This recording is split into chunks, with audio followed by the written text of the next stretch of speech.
Shalom. Vamos a continuar con el capítulo número 1 después de haber podido atender a la introducción de este documento que está en elaboración. Vamos a estudiar ahora el capítulo número 1, el cual está titulado como Adam Rishon, Adam, el primer hombre. Como le platicamos en la vez anterior, habíamos estudiado ya acerca de sobre los fundamentos de la Torá y de los libros fundamentales, que son el Tanaj, la Mishnah, la Gemara y finalmente el Sefer HaZohar.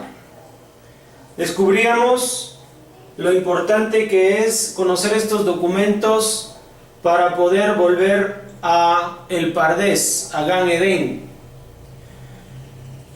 Después de ciertas cosas que vamos a entender ahora, vamos a conocer cuáles son los pasos a seguir para encontrarnos otra vez con Gan Eden. Como les digo, capítulo primero, Adam Rishon. En primer lugar, el hombre debe conocer la naturaleza de la humanidad, cómo fue creada. Para ello, se debe tomar en cuenta lo descrito en Bereshit, capítulo 1 al capítulo 3. Y nadie lo ha explicado de mejor manera que Rabbi Moshe Chaim Luzzatto, conocido como el Ramjal. Él vivió en el año 5467 al 5506, en su obra llamada Derech Hashem. Comienza: la intención divina en la creación del mundo fue proyectar su bondad a las criaturas.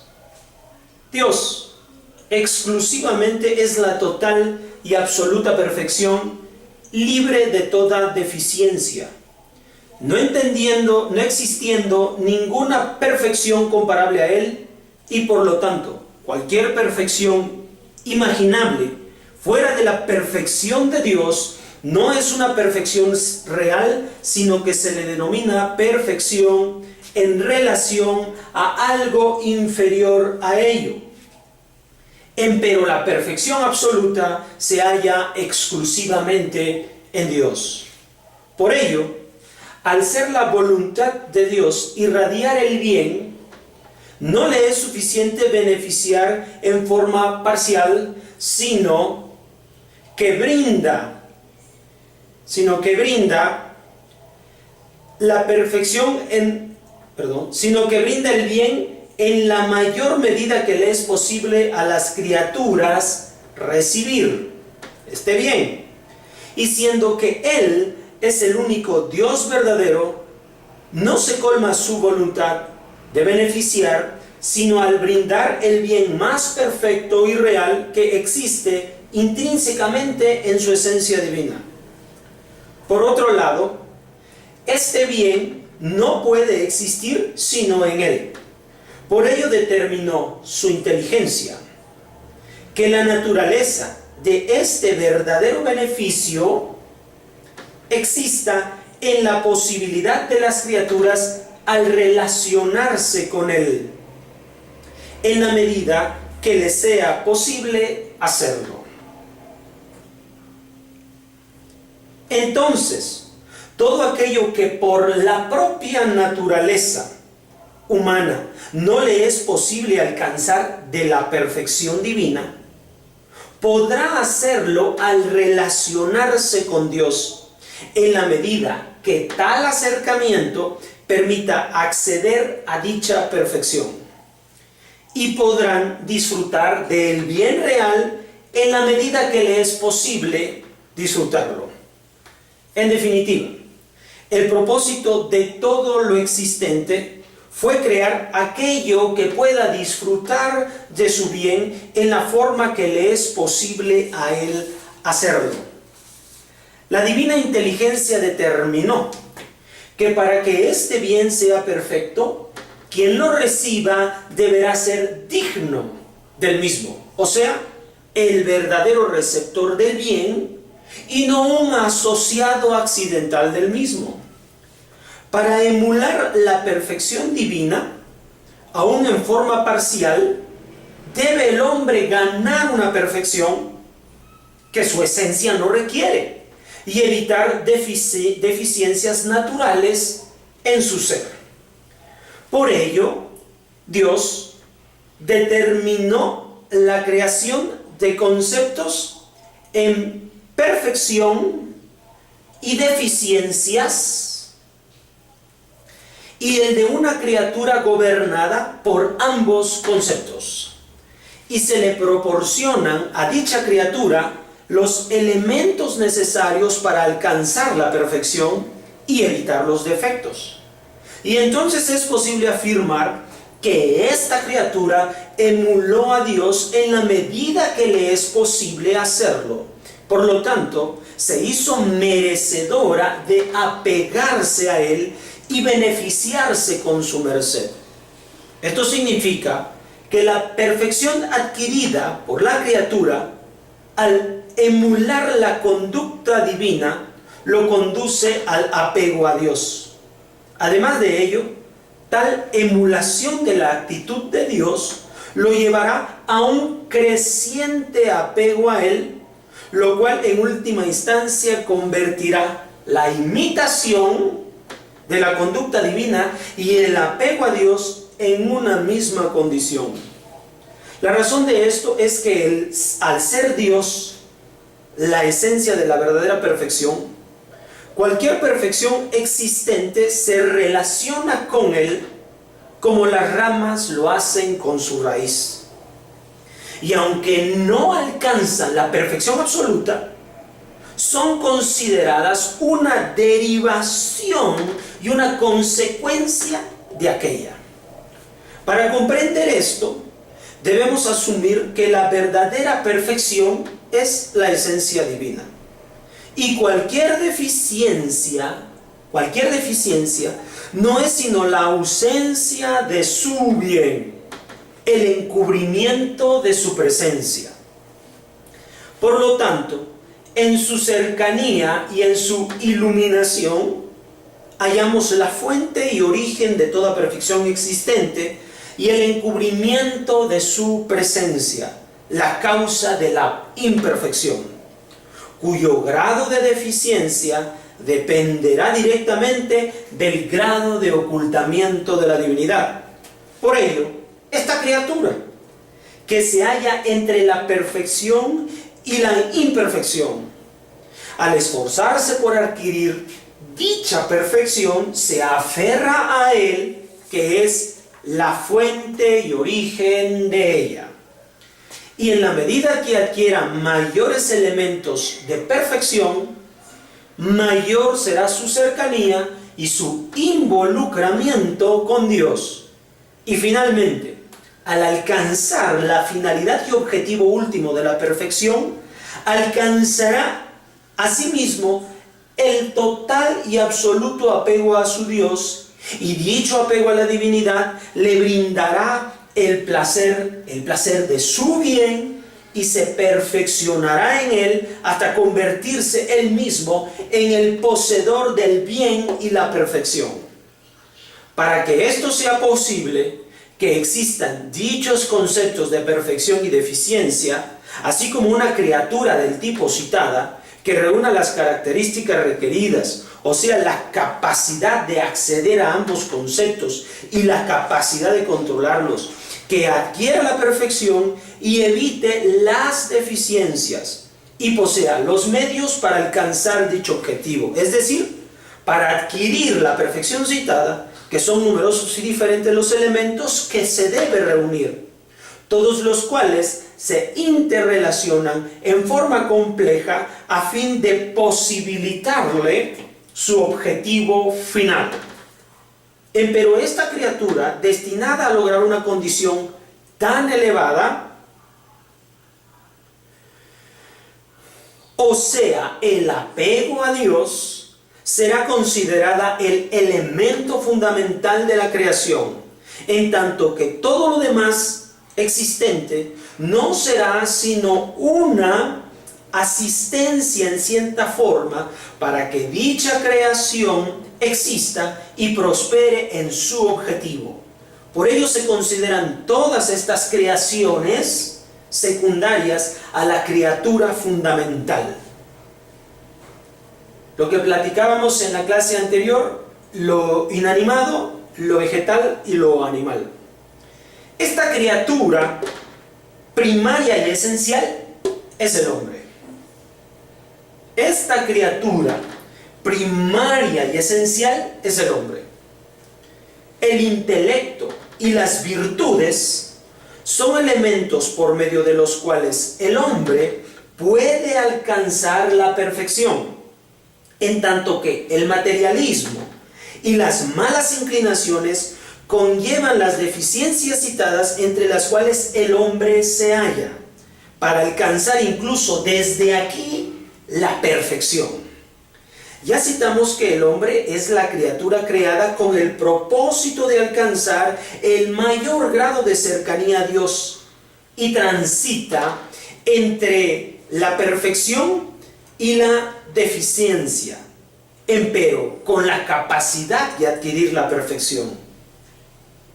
Sin embargo, esta elección debe realizarla en forma voluntaria y en total libre albedrío, pues de hallarse obligado en sus actitudes a escoger la perfección, no se consideraría realmente poseedor de la misma, y el objetivo divino de la creación no se vería realizado. Por ello, necesariamente, el alcance de la perfección debe estar librado a su elección personal, poseyendo un equilibrio entre ambas inclinaciones y poderes, y la capacidad del libre albedrío para elegir voluntariamente y racionalmente aquello que decida, así como el poder para adquirirlo. Debido a esto, el hombre fue dotado desde su creación con dos fuerzas, la del bien y otra del mal, Yetzer Hatov y Yetzer Hara, y el poder para inclinarse hacia lo que ello escoja. Para que este objetivo se vea totalmente realizado, decidió su infinita inteligencia que el hombre se halle constituido de dos elementos antagónicos, o sea, un alma pristina y espiritual de un cuerpo material y terreno. Y cada uno de estos impulsa al hombre hacia su propia naturaleza. O sea, que el cuerpo lo empuja hacia el materialismo. El cuerpo lo empuja hacia el materialismo. Y el alma lo conduce a lo espiritual. Estos dos elementos se hallan en un constante estado de enfrentamiento, de manera que de prevalecer el alma, no solo ella se eleva, sino que el mismo cuerpo lo hace con ella, y dicha persona está destinada a alcanzar la perfección. Empero si el hombre permite que la materia lo supere, se degrada su cuerpo, denigrando el alma junto con él, por lo que dicha persona será considerada un ser indigno de la perfección y divorciado de la divinidad. Lo aleno. Está dentro de la capacidad humana, por lo tanto, someter su físico a su alma y a su intelecto, y así adquirir la perfección. La suprema inteligencia decretó que dicho esfuerzo destinado a alcanzar la perfección se halle limitado, y al complementar dicho periodo de esfuerzo alcance su nivel de perfección y se extasíe en una satisfacción eterna. Para ello fueron instituidos dos tiempos diferentes, uno destinado al trabajo personal y otro para recibir su recompensa. Sin embargo, las condiciones de dicha recompensa son extremadamente superiores.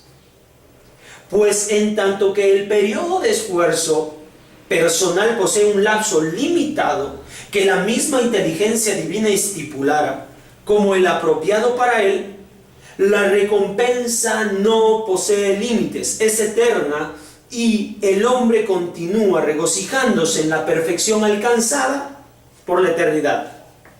Siendo que estos dos periodos, el de preparación y el de recompensa, son diferentes, es también apropiado que el medio ambiente y las experiencias en ambos sean distintas. Pues el periodo que conduce a la perfección debe reunir los elementos necesarios para que faciliten dicho esfuerzo. Esto significa que imperiosamente debe existir un antagonismo entre el alma y el cuerpo, que arriba ya hemos mencionado, sin que exista nada que pueda impedir a la materia prevalecer en este enfrentamiento, como tampoco debe hallarse nada que impida al alma o al intelecto superar al físico y gobernarlo en la medida adecuada.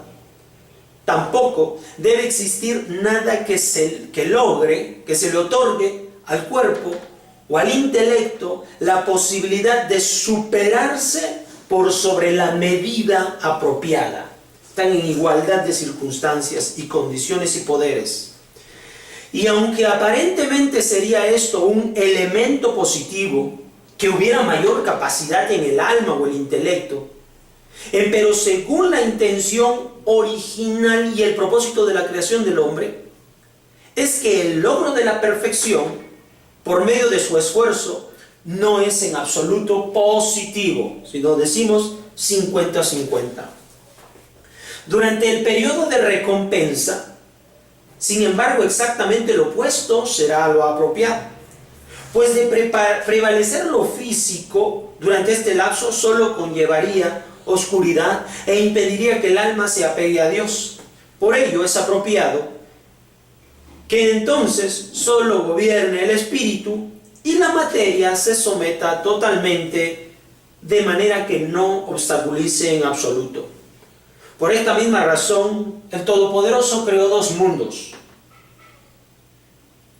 el Olam Hazé, este mundo, y el Olam Haba, el mundo por venir. Este mundo, Hazé, con la naturaleza y las leyes que lo rigen necesarias para el periodo de preparación del hombre. Y el mundo venidero, con su propio lugar y sus propias reglas, o sea, aquellas apropiadas para la época de la recompensa. Existe otra cosa que es necesario saber. Al ser humano originalmente no era como podemos verlo en la actualidad, pues se alteró radicalmente su constitución.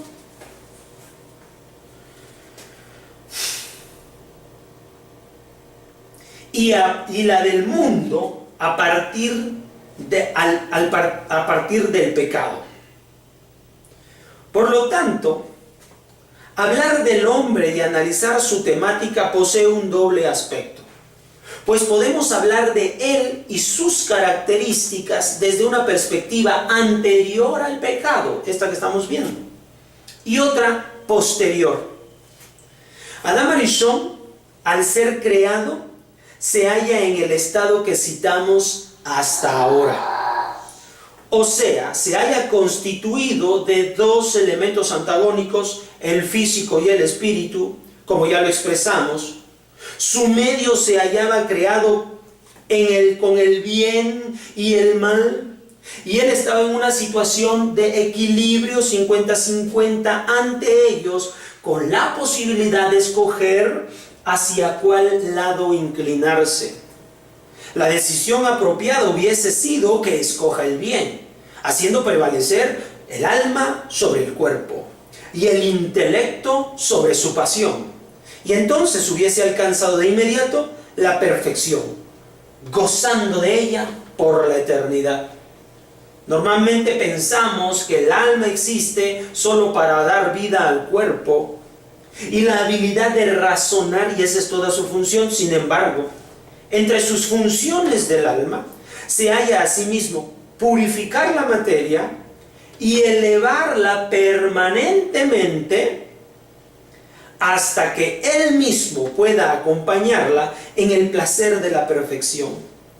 Y esto, una vez más, hubiese sido logrado por el primer hombre, Adán Arishon, de no haber pecado, cuya alma hubiese purificado su cuerpo paulatinamente hasta alcanzar la medida de pureza necesaria para disfrutar del placer eterno. Al pecar Adán, se alteraron las cosas radicalmente.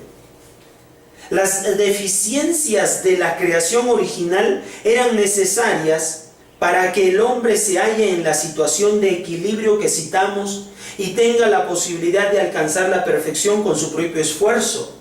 Pero con el pecado se incrementó el mal y el hombre mismo y toda la creación, y por lo tanto el proceso de perfección se complicó más aún. Esto significa originalmente le era sencillo al hombre superar sus falencias naturales y alcanzar la perfección, pues así lo había determinado la inteligencia suprema.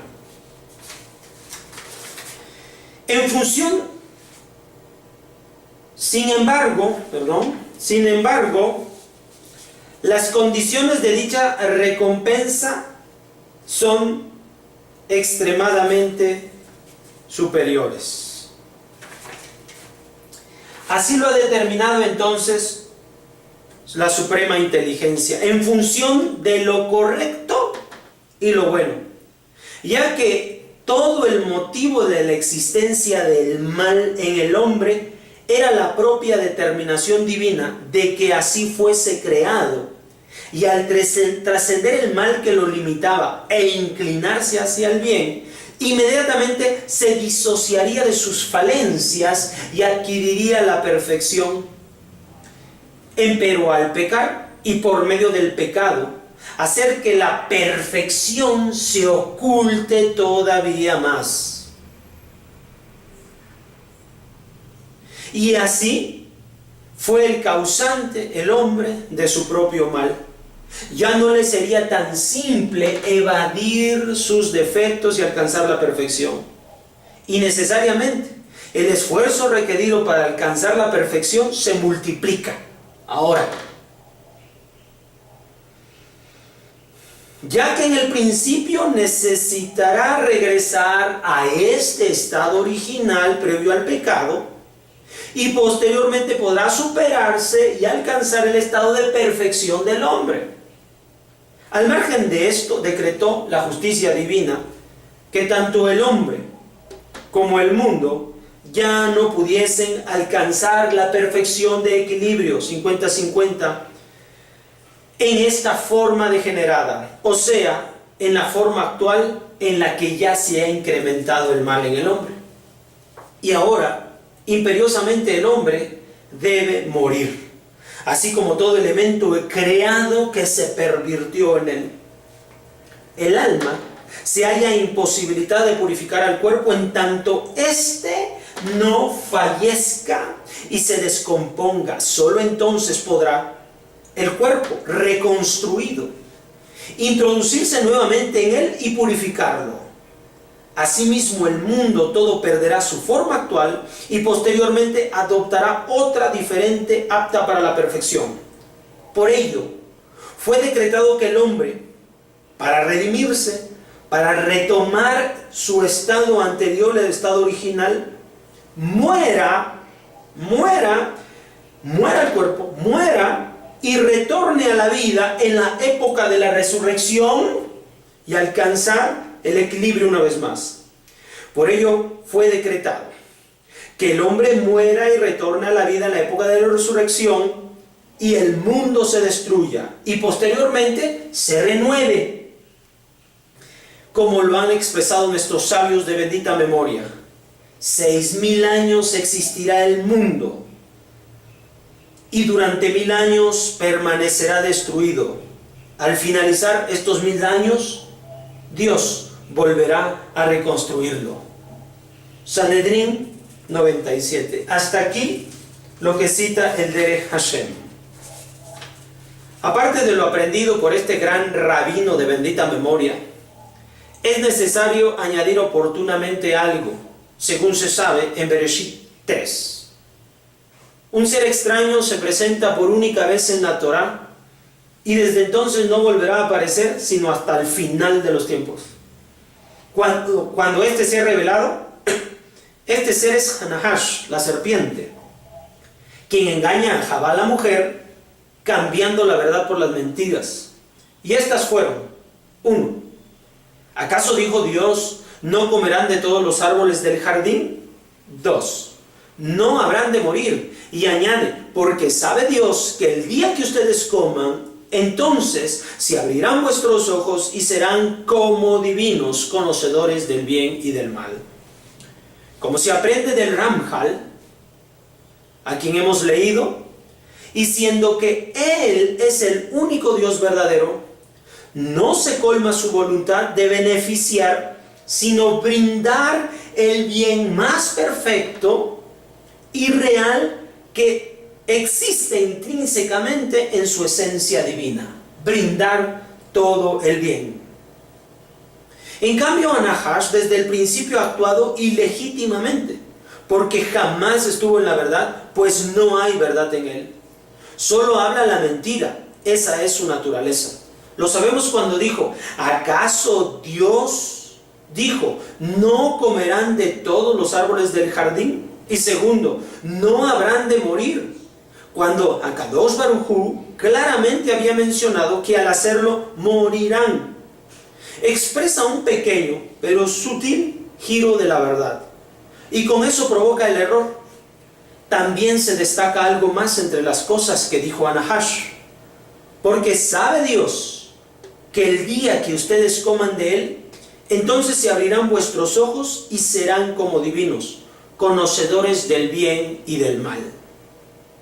Una vez más, comparemos con un texto de lo enseñado por el Ramjal. La razón de esto es que al ser Dios la esencia de la verdadera perfección, cualquier perfección existente se relaciona con Él como las ramas lo hacen con su raíz. Y aunque no alcanza la perfección absoluta, son consideradas una derivación y una consecuencia de aquella. En otras palabras, Adam Arishon es como divino. Por eso se le denomina el Hijo de Dios. Una vez que Adán sabe que Javá ha comido del fruto, en el momento que lo recibe de ella, sin dudarlo, por mucho tiempo, él también come, para unir su futuro al de ella, tal como lo había confesado al momento de conocerla. El resto, los castigos entregados a ellos por la transgresión, es de todos conocidos. Desde entonces no se ha sabido más de Nahash. Sin embargo, no ha desaparecido, sino que ahora se encuentra escondida dentro del hombre y constantemente les miente, de la misma forma con la cual engañó a la primer pareja, en cuanto a su identidad como hijos de Dios. Constantemente les miente, de la misma forma con la cual engañó a la primer pareja, en cuanto a su identidad como hijos de Dios. Es fundamental sacudirse la mentira y retomar los conceptos divinos, aquellos como estamos hechos a la imagen divina, no soy de este mundo. La mejor manera para que Nahash tome el control de la humanidad es pervirtiendo la identidad y el origen de la humanidad. Aquí se interpone Nahash. Esto ha hecho desde el principio, incluso ahora.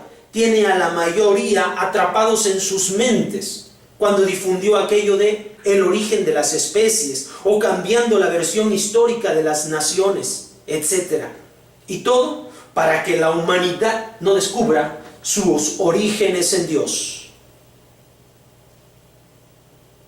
Porque la creación anhela fervientemente la manifestación de los hijos de Dios, pues fue sujetada a vanidad no por su propia voluntad, sino por causa del que la sujetó en la esperanza de que también la creación misma será libertada de la esclavitud de corrupción a la libertad gloriosa de los hijos de Dios.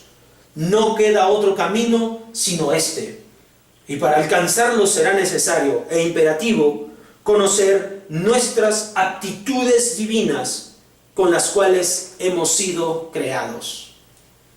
Recuperen su identidad. Shalom.